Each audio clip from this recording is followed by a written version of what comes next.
guys, it's Molly. Today we are following an old-fashioned snickerdoodle cookie recipe. So the first thing I'm doing is I'm whisking the cream of tartar, baking soda, salt into the flour, and it's just all-purpose flour. And just to get those incorporated, I probably should have picked a bigger bowl, but I did not. And I will put the recipe for you guys down below in the video's description box. You'll have it. And this makes about 5 dozen. So let's get started on the rest of it. Okay, so the next thing I'm doing is I'm going to cream my shortening and sugar together. And so I'm just putting my shortening in the bowl, and you could do this by hand or with a handheld mixer if you wanted to, but I only have a KitchenAid, so that's what I'm using.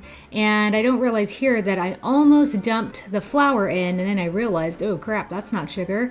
So here we go, sugar. And I'm gonna get those mixed together real quick, and then we'll add the eggs. Okay, in go the eggs, and then you're gonna beat this until it's light and fluffy.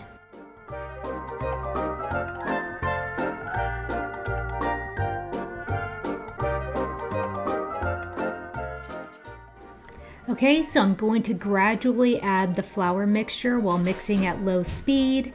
And then it says to mix it until a dough forms. So this probably will take a couple minutes, but let me speed this up for you.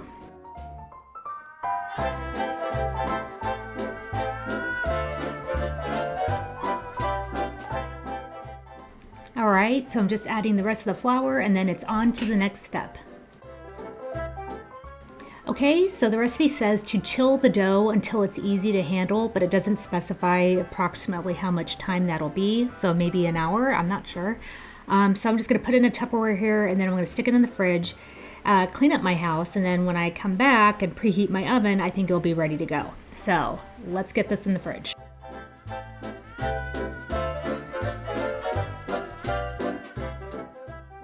Okay, so my dough's been in the fridge for about half an hour. I think it's easy enough to handle it. So I'm making the cinnamon sugar that you roll the dough balls in, and it's basically 2 tablespoons of granulated sugar and then 2 teaspoons of cinnamon mixed well together.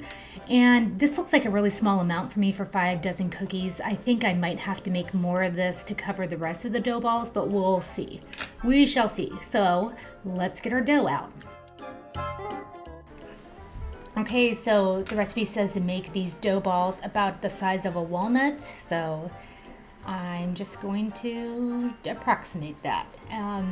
So you may or may not get 5 dozen exactly, depending on what your version of a walnut size is. And I'm not very good at keeping things consistent, so some of these are a little bit bigger or smaller than others, but I won't bore you with the details of seeing like every single dough ball rolled out. So I'm just gonna swirl them in the cinnamon sugar mixture, and then it says to place them on an ungreased cookie sheet 2 inches apart. I put some parchment paper down because that just makes it easier, and my oven is preheating to 400 degrees Fahrenheit. Okay, so they're going down 2 inches apart, and you bake them for about 8 to 10 minutes, and again, 400 degree Fahrenheit oven. And while I wait for my oven to finish preheating, I'm just gonna roll out the rest of these and put them on a plate after I swirl them in cinnamon sugar. And then that way they'll be ready to go and placed on the cookie sheet when the cookie sheet's ready.